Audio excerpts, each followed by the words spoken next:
The movie starts with three men hunting in the forest when Dale gets separated from his friends to chase an animal. Little did he know that his day was about to go from bad to worse. He found the animal, got ready to shoot, and out of nowhere, a big bald guy appeared and pushed him off a cliff, killing him. This mysterious man is Ryan Verrett, a former cop seeking revenge for the death of his family, of which Dale was one of the killers. After taking out Dale, Ryan drives to a small town called Hope, which is controlled by a biker gang so terrifying that even the sheriff is scared. Ryan, being the tough protagonist, doesn't care and heads to the town anyway. Upon arriving in Hope, Ryan stops at a gas station and asks the owner, Kirby, where he can stay. Kirby, a nice guy, directs him to the town's only motel, run by a young woman named Darcy.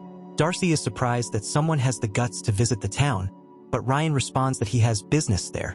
Meanwhile, FBI Special Agent Frank and his team are planning to capture Dale, who is also a rapist. Little do they know that Dale is already buzzard food. In a flashback, we learn that Ryan survived a violent attack at a family party, where crime boss Drake Santiago tried to kill all the cops and their families, including Ryan's. Now, in the present, Ryan crosses the town when he sees a gang member trying to shoot a dog for barking. Ryan, in Chuck Norris style, teaches the thug a lesson, which catches the gang's attention. Drake, the leader, doesn't recognize Ryan but sends his younger brother, Rexo, to follow the suspicious bald man. The next day, Drake challenges a club owner who refused to pay the protection fee to a boxing match, promising not to charge the fee if he wins. Drake, despite his age, is still a beast and wins easily. Meanwhile, Rexo goes to Darcy's motel looking for Ryan. Darcy, brave, refuses to talk, but Rexo threatens her. Ryan, of course, solves the problem with more violence, grabbing Rexo and tying him to a car, which he sends towards the gang's meth lab, blowing everything up. Drake and his gang arrive to see the fire and are furious to find Rexo dead. The sheriff arrives too, but Drake threatens him, saying he'll kill the sheriff's family if he interferes. The next day, Ryan attacks one of the gang's trucks, blowing it up and causing Drake to lose a fortune in meth. Furious, Drake orders Kirby to investigate Ryan. Kirby, with no choice, starts looking into Ryan's car near the motel.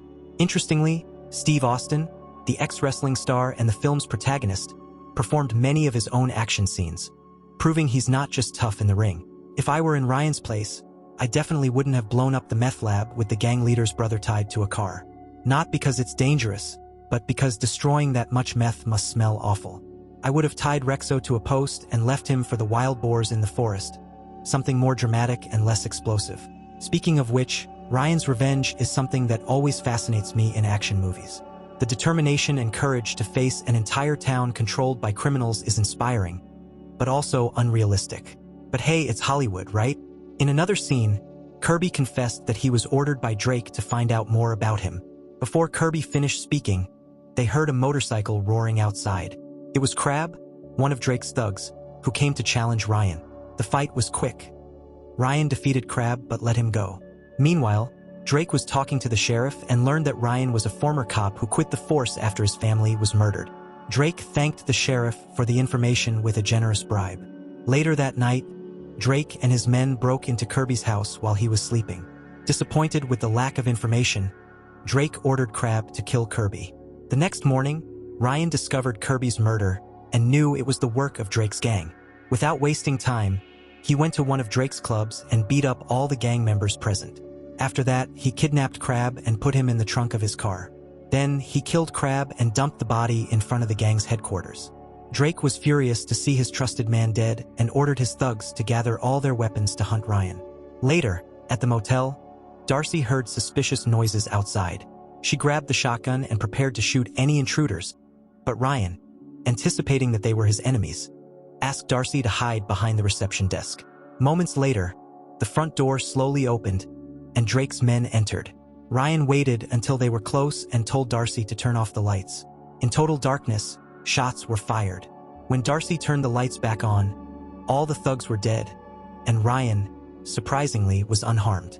Knowing the place was no longer safe, Ryan took Darcy away but didn't realize the enemies were waiting outside. They ambushed Ryan and beat him until he passed out. When Ryan woke up, he saw Drake. He and Darcy were taken to the gang's headquarters. Ryan was tied to a chair, unable to move. Drake said he would kill them both, but first he would hurt Darcy. He ordered one of his men to torture Ryan while he went to the back room.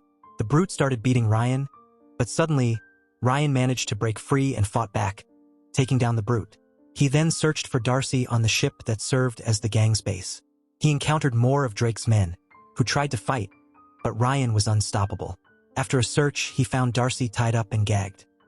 He freed her, and the two looked for a way off the ship, but Drake wouldn't let them go easily. Ryan knew it was time for the final showdown. He asked Darcy to flee while he faced Drake.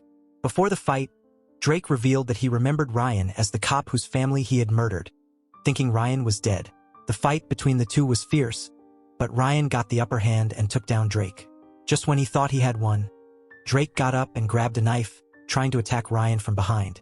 Fortunately, FBI agent Frank arrived in time and killed Drake before he could harm Ryan. In the end, the FBI came to take down Drake's gang, which had been terrorizing the town. Frank decided not to arrest Ryan, believing the police still needed someone like him.